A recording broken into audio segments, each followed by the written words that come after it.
In January 1944, on either side of Italy, two Allied armies, one British, the other American, slowly pushed their way northwards from Naples towards Rome.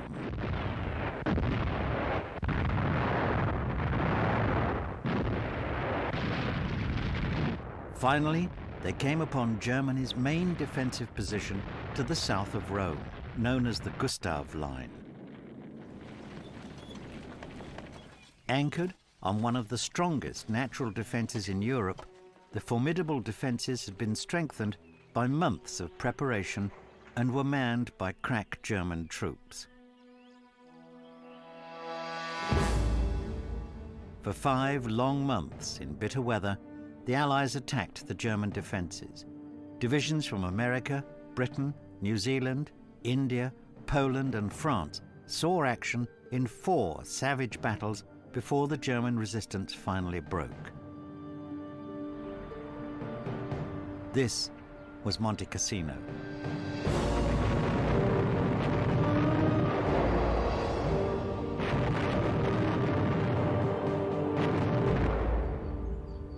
The Allied had the blind vision of attacking the monastery frontal, go up and go up and go up, and they was just picked off like rabbits. The sergeant came round, he called out a name, he said, I want you all to go in the corner of the field, the priest will hear your last confession. And I thought, my last confession? That means to say that my chances of survival is nil. I feel they should have bypassed Cassino. They could have gone around it. That was just split seconds away. And the whole battle itself was awful.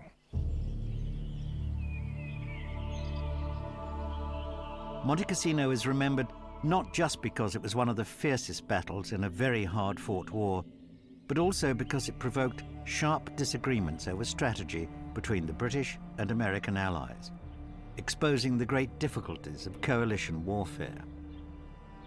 The campaign also saw the bombing of the great ancient monastery at Monte Cassino, a cultural and artistic center, mother church to the Benedictine order, and the inspiration of monasticism everywhere in Europe.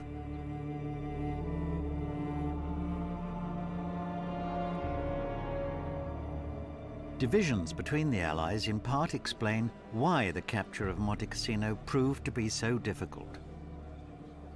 The Americans really never wanted to be in Italy.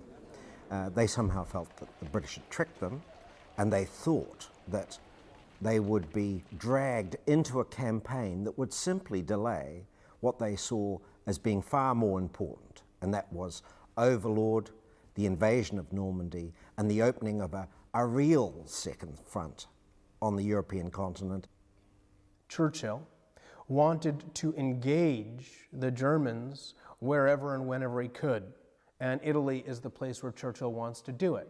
And the way Churchill wants to do it is the way that will drag the maximum of German resources away from France, away from northern France, away from the intended invasion in Normandy, as well as from Joe Stalin out there fighting the Germans on the Eastern Front. In Churchill's grand vision for victory, Italy was to be occupied, the Balkans set on fire, the Greek islands were to be liberated, and Turkey brought into the war. Axis Europe was to be penetrated and defeated through what he called its soft underbelly.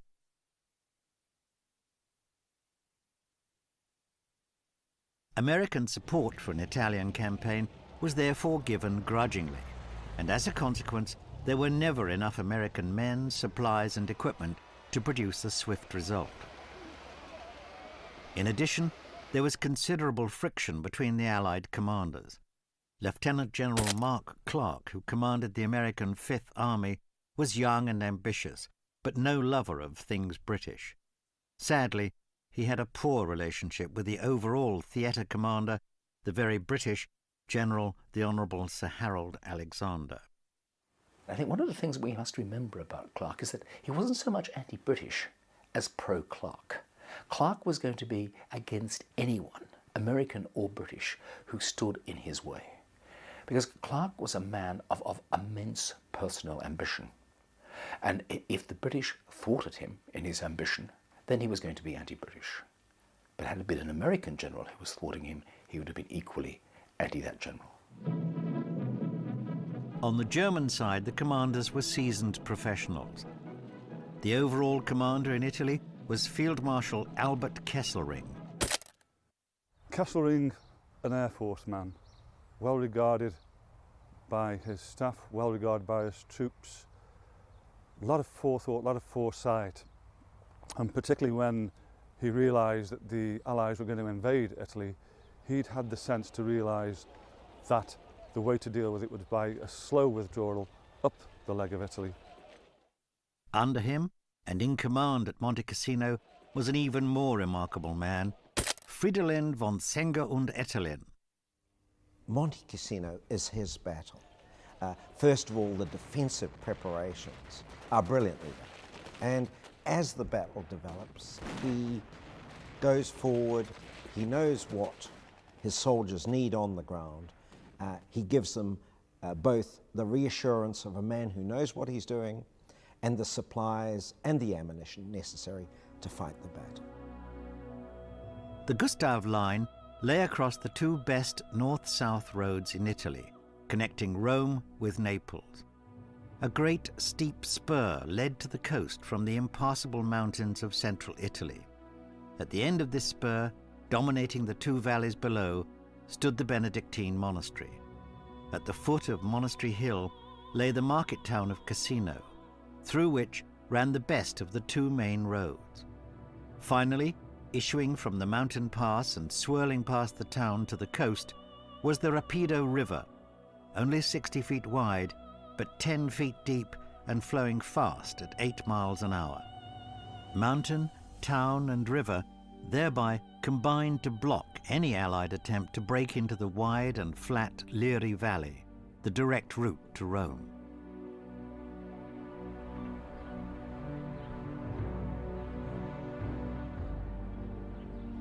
It was a good military place. I mean, high ground always is in a battle.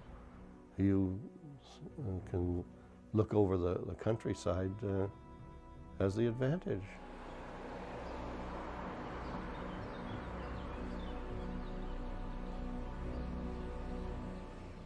The Abbey of Monte Cassino, there it stands. Highway 6 running across the back there, around the base of the hill, and then onwards and upwards towards Rome. They'd had 3 months in which to prepare the defences across the waistline of Italy, across from the Adriatic through to the Gulf of Gaeta. And the key to this whole defensive line was this building behind. You couldn't get up the hill without being seen. There's not a lot of vegetation on Monastery Hill. There's a lot of open ground around it, making it difficult even to approach the hill without being seen. But you cannot get up the Liri Valley without going past Monte Cassino. It was the cork in the bottle on the route to Rome.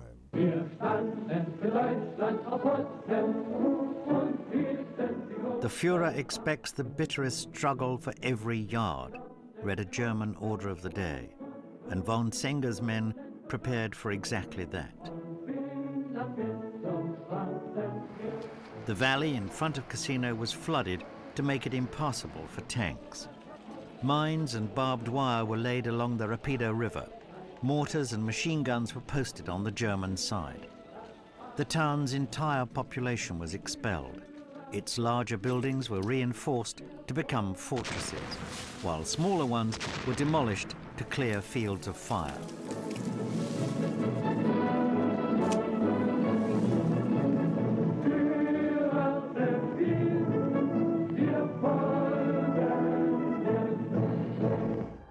On the mountain itself, holes were blasted in the bare rock and camouflaged, prefabricated bunkers and pillboxes with sides and roof of 5-inch thick steel plate were slotted into position.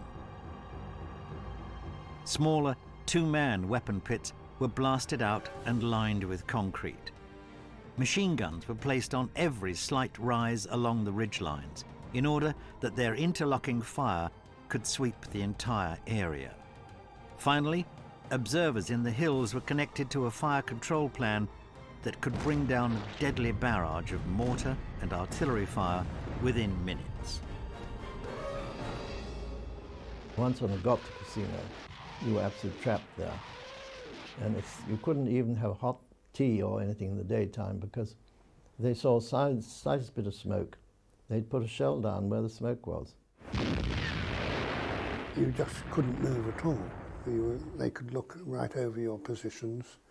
You were constantly being mortared and shelled. But in retaliation, you had the right to call down the defensive fire from your side, and all hell was let loose.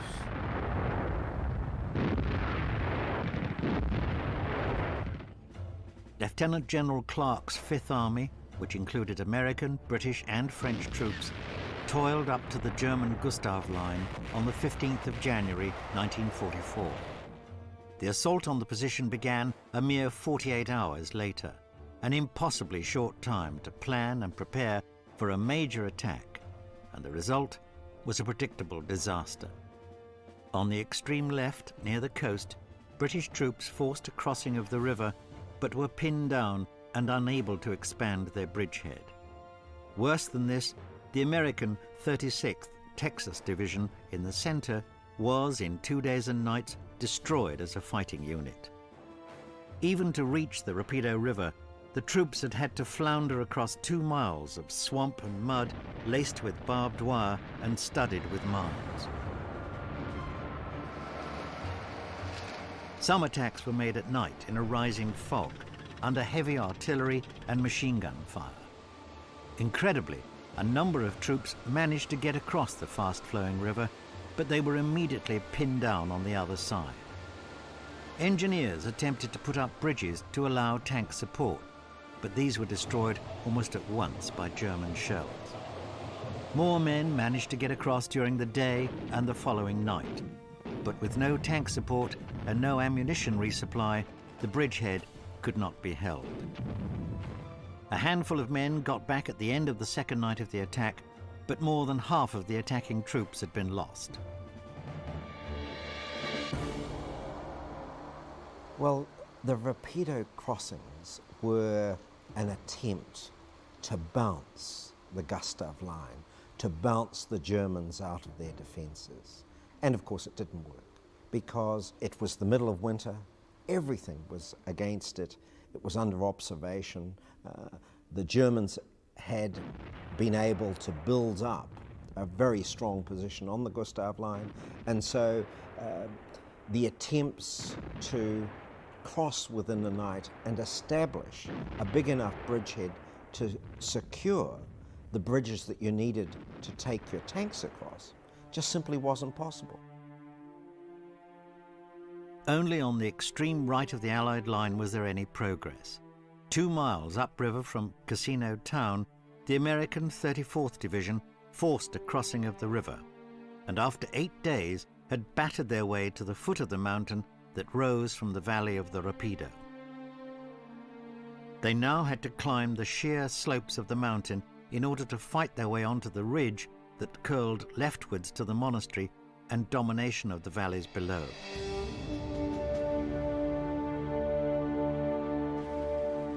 For a week they struggled on, clearing the steep crags from where German machine gunners had swept the rocks below them with their deadly fire.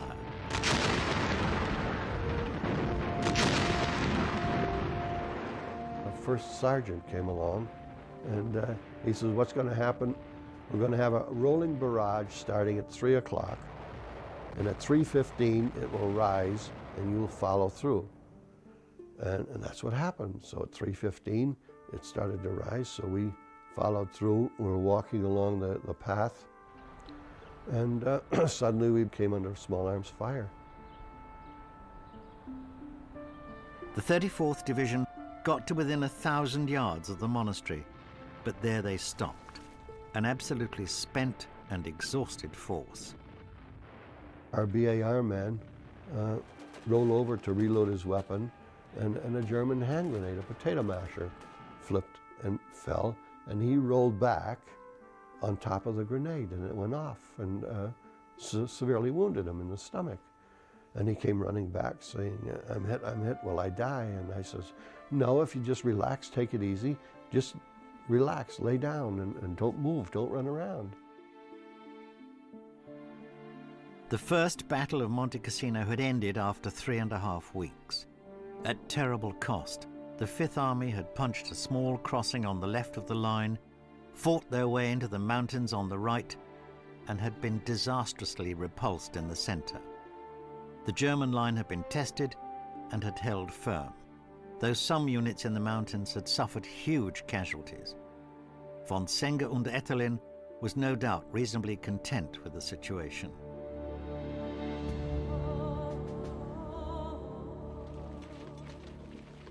It was now early February 1944, and the pace was hotting up. 3 divisions of the British 8th Army were already being brought across Italy to start the second Battle of Cassino. 50 miles to the north, at Anzio, 2 divisions of the Fifth Army were in danger of annihilation.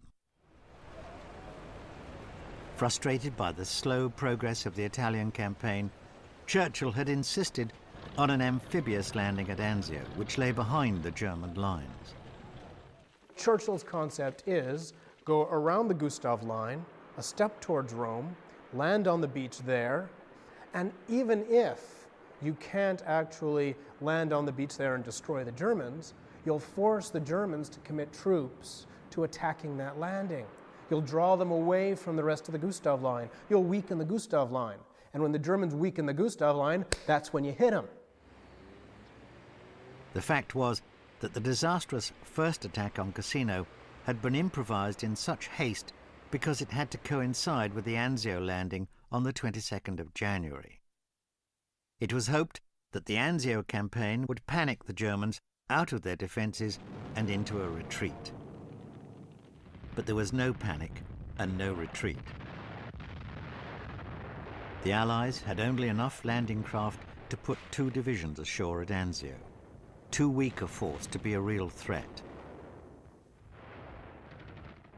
Because they were limited to 2 divisions, the needs to establish a bridgehead and then advance and secure more ground was simply beyond the capabilities available. And here we have the reality of the Italian campaign always taking second place to the needs of the planning for Overlord and Normandy. Kesselring quickly saw an opportunity to inflict a bloody reverse on the Allies by driving them back into the sea. So Cassino had to be attacked again to draw off at least some of Kesselring's troops. Anzio had been conceived as a way of helping the Cassino attack. Now Cassino had to save Anzio. So there would be another hasty attack on Cassino, but this time it would be by Commonwealth troops. The New Zealand Division and the 4th Indian Division were both crack forces. Indeed, Rommel himself rated the New Zealanders as among the best troops he ever fought. The 4th Indian Division too was highly thought of, being composed of long-service, highly professional Sikhs and Gurkhas, as well as a brigade of English troops. Commanding both divisions was General Bernard Freyberg, decorated 3 times in the First World War and wounded so often that during dinner parties, Churchill often asked him to take his shirt off to show his guests his many scars. Everyone who knew Freyberg agreed that he was one of the bravest men they'd ever met. But there's a question mark hanging over Freyberg's competence. Some say that he reached his level of competence at divisional command and shouldn't have actually gone in any higher. I think Freyberg's problem is that in Cassino, nobody was going to be able to make it work. And Freyberg did better than most generals could have under the circumstances. Freyberg's plan for this second attack was simple. The New Zealand Division were to assault the railway station to the south of Cassino town, which would enable Allied armour to get around the town and into the Liri Valley, the route to Rome. Meanwhile, in the mountains, the Indian division would continue the attack from where the Americans had stalled and press on along a narrow ridge to take the monastery.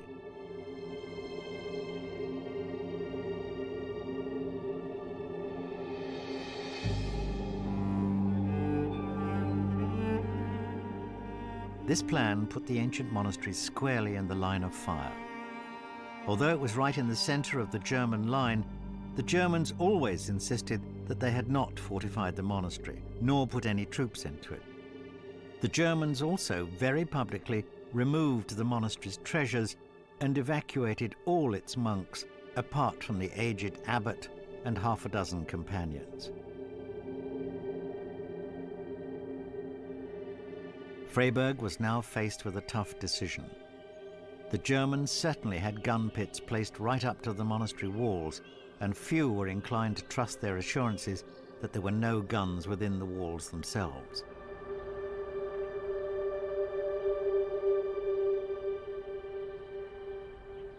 There was a lot of discussion as to whether it was right to bomb the monastery. We knew they were in it, although they said they weren't. But if they weren't in it, they were just outside it with their OPs, observation posts. I wouldn't say there were Germans there. I don't say they were using it as a gun position. I'm sure they used it as a observation, because it really, you could see all over the valley. Freiburg was concerned that it would be a tactical liability. A lot of Americans were concerned that it was a tactical liability. They believed that it was just chock full of German soldiers and German guns. Why not blow it up? Why take the risk? Why send boys home to New Zealand in boxes or bury them in Italy just because you don't want to blow up a building?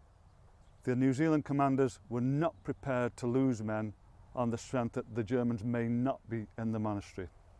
And so a decision was made to bomb the monastery. There were snipers on top of the monastery. After they bombed the monastery, then they went in, of course.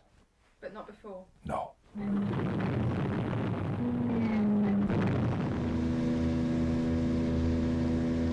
142 flying fortresses and 112 medium bombers dropped 576 tons of bombs on Monte Cassino. The walls remained mostly intact, but the interior courtyards, church, and monastic buildings were totally destroyed.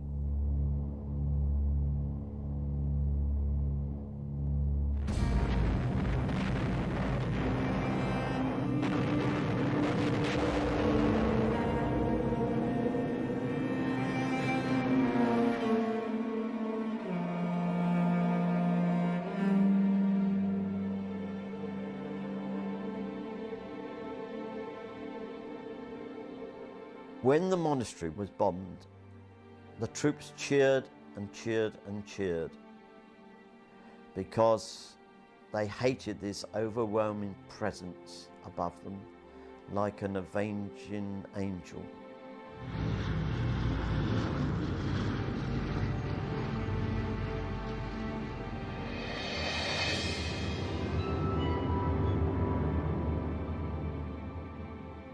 I don't think they had no need to bomb the damn thing. They wouldn't. It hasn't served any purpose whatsoever. It actually helped.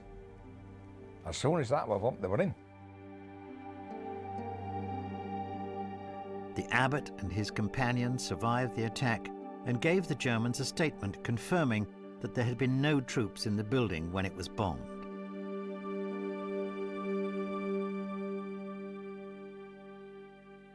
In view of the immense controversy caused by the bombing, it was ironic that it gave no benefit at all to the troops it was most designed to help.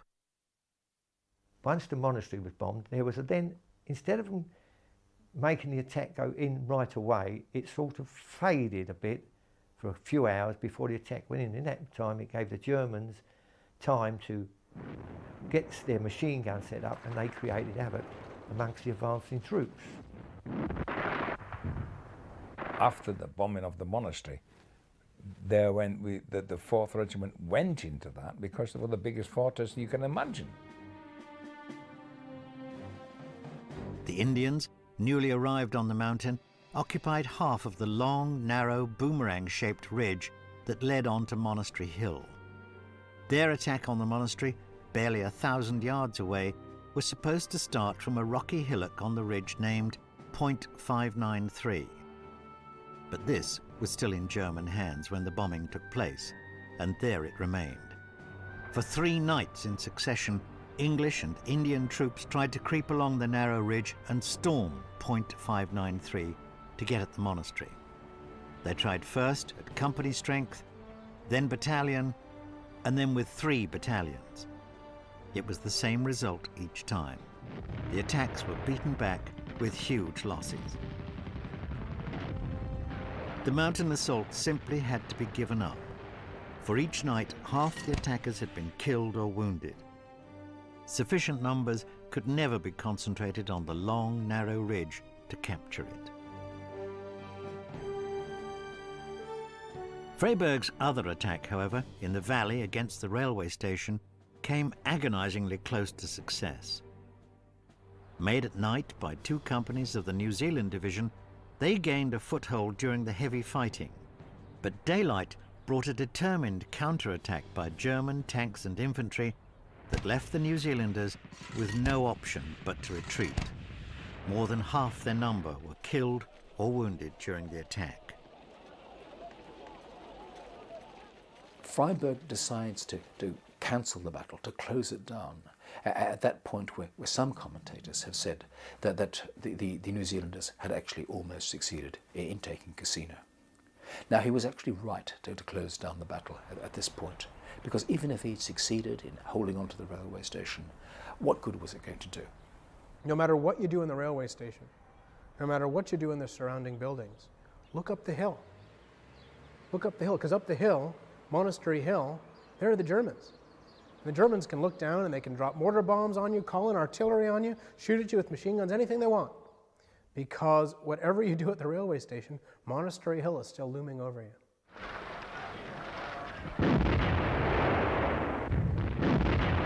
Meanwhile, Germans launched their heaviest attack yet on Anzio.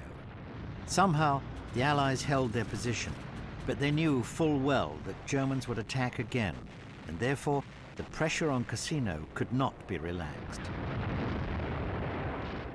But pressure where? Mountain, river, and valley floor had been tried without success. There was one last possibility. A 2-pronged attack from the north, one prong into the town and the other just above it along the lower slopes of Monastery Hill that would find enough dry ground to permit tank support for the infantry. A successful attack here would allow both monastery and town to be cleared, and the 600 Allied tanks to burst into the Liri Valley and on to Anzio and Rome. To support the attacking battalions, a new tactic was planned. The town of Cassino and its defenders were to be attacked from the air by hundreds of heavy bombers.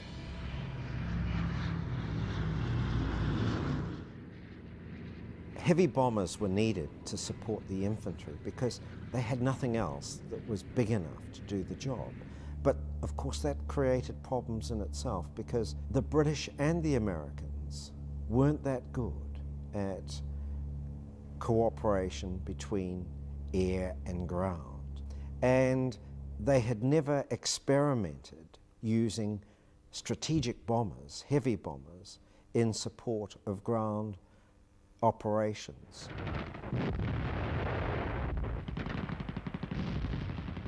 The Germans had made their preparations too.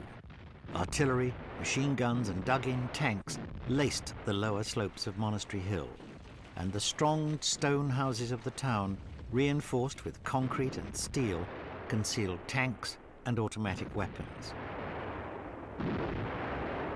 Significantly, the weary German troops were replaced by the elite Hermann Göring Parachute Division, its 7 battalions renewing hostilities with the same troops it had expelled from Crete 3 years earlier.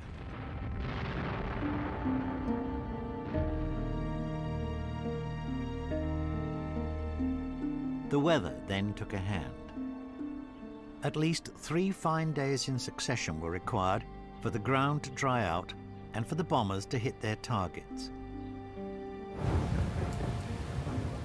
But it rained continuously for 3 weeks, during which time the troops had to remain in position lest the weather should change.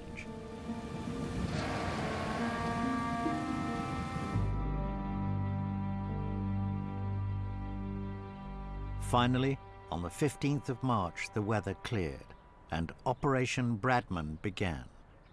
500 bombers arrived in relays to drop more than 1,000 tons of bombs on the small town of Cassino. The way they bombed it, they didn't, let's say if that's the mountain going this way, they didn't come head on with the mountain, they went along the valley as they unloaded it. And that's never been known that a front line were bombed like that with bombers.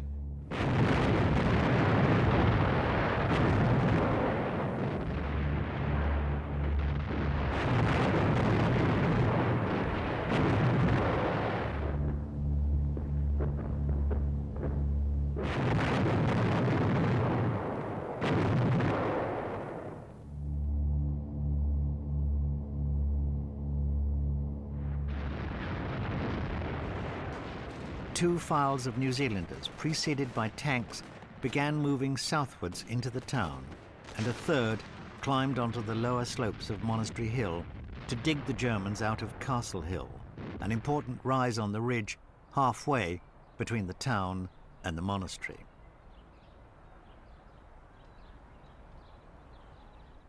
They did the Germans actually a favour with turning that village into smithereens, because when the tanks came and all of the Germans, they couldn't go anywhere near it because they were stuck there.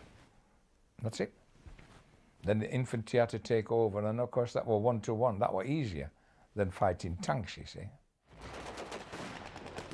No tank could penetrate the chaos, and the advance slowed as troops struggled to clear a way for them.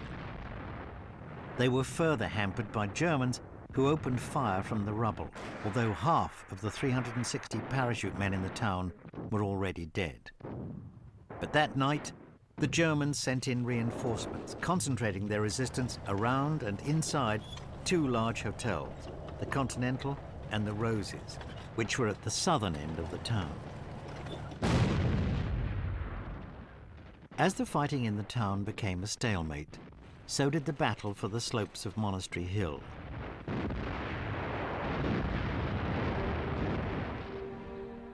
Castle Hill was taken as Gurkhas and Punjabi troops in the action once more held on for a week with virtually no food or water, and the Germans lost an entire battalion trying to retake it. I know to my right, one group, they were approached by the Germans and they lent them some stretchers, and the Germans used them to cart their dead away and then returned the stretchers with a letter of thanks. But after 5 days and nights of continuous fighting, the Allied troops were depleted and exhausted. And now Freiberg knew that the 2nd New Zealand Division simply could not advance any further. It had reports from his brigade commanders said that it's spent, it's exhausted. And when Freiberg was asked why he was cancelling the attack, he replied with a single word: Passchendaele. He was not going to repeat the mistakes of the First World War of reinforcing failure. Though he hated giving best once again to the parachute troops, Freiberg decided to consolidate his gains and not to risk further heavy losses on more attacks. As it was, neither the Indian Division nor the New Zealanders would ever be quite the same force again.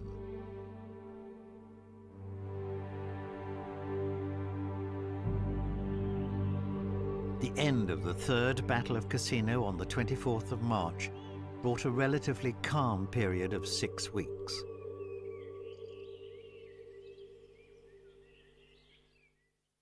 With the Anzio beachhead now secure, General Alexander, the commander of the invasion, was at last free to plan an attack carefully and thoroughly, at a time and place of his own choosing.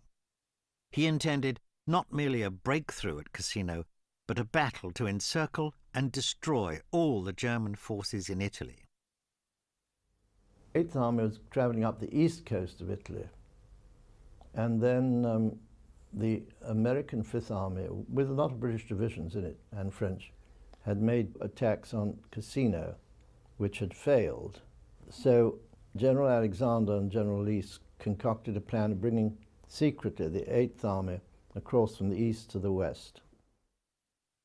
Alexander then planned an attack along the entire length of the German line from the coast to the mountains. There were to be no more desperate attacks along narrow corridors of 1,000 yards or less. The Germans would have to repel a coordinated assault along 20 miles of front. When his 16 divisions had broken through and were pursuing the Germans up the Liri Valley to Rome, Alexander intended the Anzio force, now built up to 6 divisions, to break out and block their retreat. Caught south of Rome between the hammer of the Cassino force and the anvil of the Anzio troops, the German 10th and 14th armies would be annihilated. It is a strategy that looks Russian in the meticulous preparation, in the attack on a broad front in order to disperse the enemy, followed by a massive concentration on a narrow sector of front in order to break through the enemy. Alexander took a lot of time. This was not going to be another hasty little operation. The key to the success of the plan was secrecy and deception. 9 whole divisions were moved across Italy without the Germans noticing. When 2 Polish divisions were moved into the line, they were given English signalers for their radios, lest German eavesdroppers should hear their distinctive accents. In addition, an elaborate cover plan was laid on to convince the Germans that the Allied spring attack would involve another amphibious assault, this time to the north of Rome.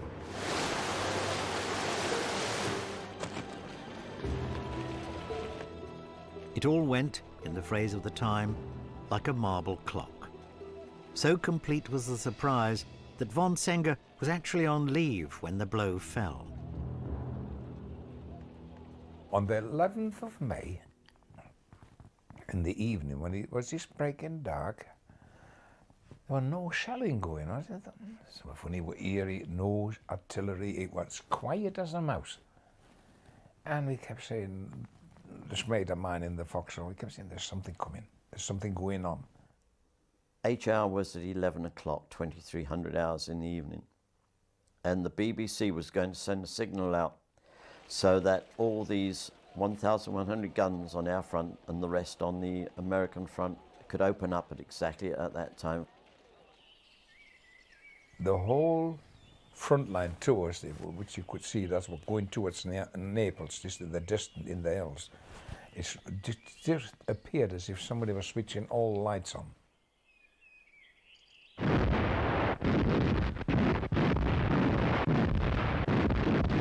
"2,000 pieces of artillery opened up and they bombarded it and kept on and on and on and on. And that's when the push started.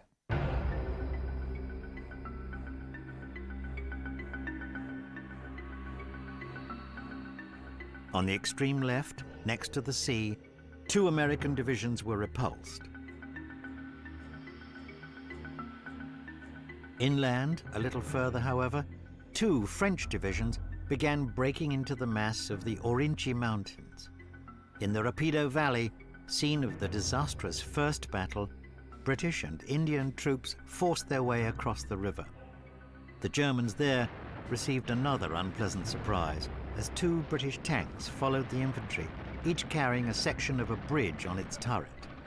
They drove straight into the river and stopped. Engineers then joined the sections together, and the first tanks rumbled quickly over to extend the bridgehead.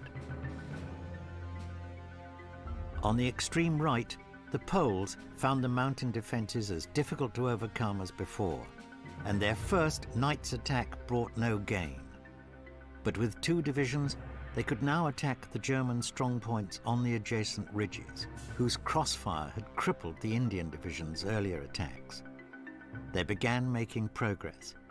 But it was the French attack in the left centre through the supposedly impassable Orinchi Mountains and toward the Liri Valley which began to unhinge the German line.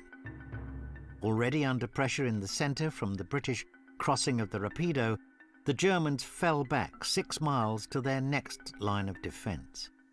Ironically, the monastery was eventually taken without a fight. We got the order to move out, to retreat on the 17th during the night, which we did. We went up the mountain of the monastery, and that's where I got wounded on top. And then I crawled into the first aid post, into the monastery. When the 18th came, when daylight broke, I remember one lot shouting, he said, the Tommies are coming. Because they'd all allies had the same type of uniform, you know, with a flat helmet type of thing. And when it all turned out to be, when they came in the platoon, it was the Polish platoon. We fought our way half out the valley and we stopped. And we consolidated our positions.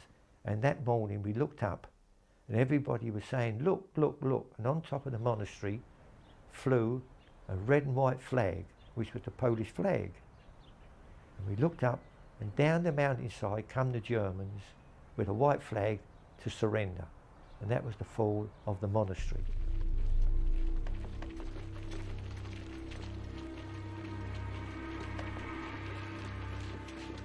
I've written down here, the 18th, a great day for the 8th Army, 4th British Division entered Cassino. It was a big day for the Poles, and their flag and the Union Jack flew together over the monastery. In the afternoon, General Oliver, that's General East, and I drove into the Cassino. The town is a complete shell, at a distance rather like a strange drawing of a fairy tale town. The monastery, a huge ruin, towers over the town.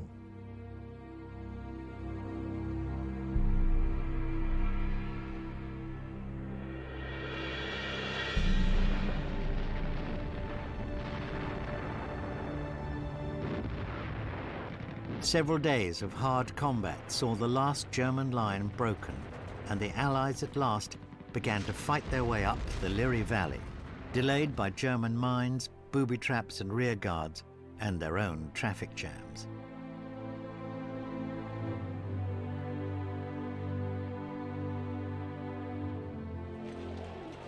The euphoria at breaking the Cassino line, however, was short-lived.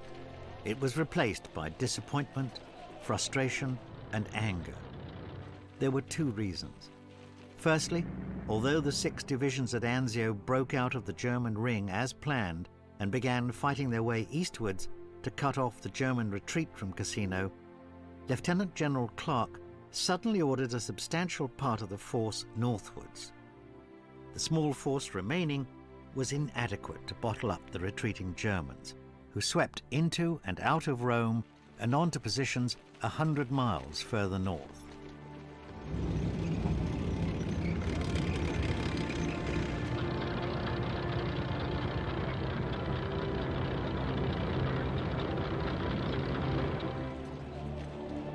Why did Clark order this extraordinary change of direction? He claimed afterwards that he had to engage strong German forces on his left flank that threatened his supply lines to the beach. Others have expressed a different view, pointing out that Clark had spoken frequently of Rome as the great prize. Because of the distrust between the Americans and the British, Clark always believed that Alexander would not let him be the man to take Rome. Mark Clark saw himself as a 20th century Napoleon. He thought Rome and being the first to Rome was just reward for what his army had endured in the winter of 1944. Whatever the truth, Clark had his moment of glory as he led American troops into Rome on the 4th of June 1944. But 48 hours later, his Roman triumph was overshadowed by the invasion of Normandy and the opening of the long-awaited Second Front.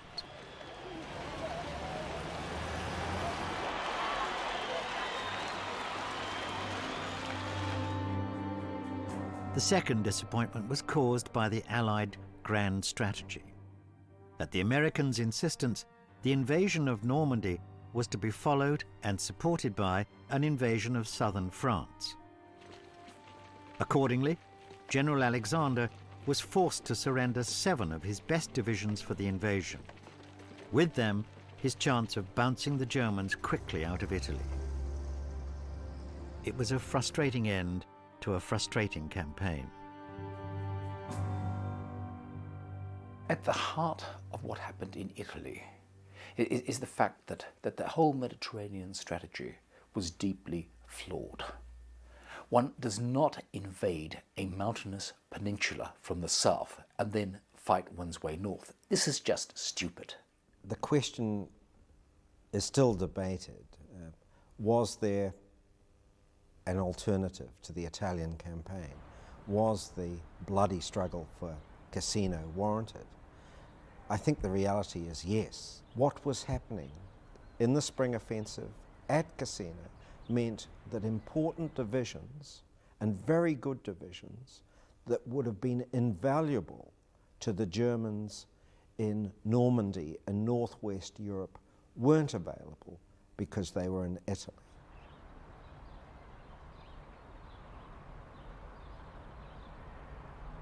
Five war cemeteries exist at Cassino, one for each nation that fought in the battle. 20,000 soldiers are buried in the German cemetery alone.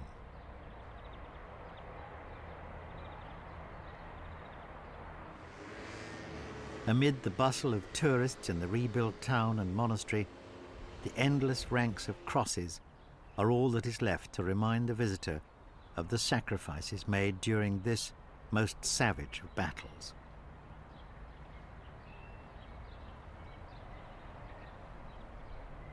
Clusters were done from the First World War at Monte Cassino, where they fought over a piece of land for month and month and month, backwards and forwards, backwards and forwards. I would not like anybody to go through the same predicament I went through there.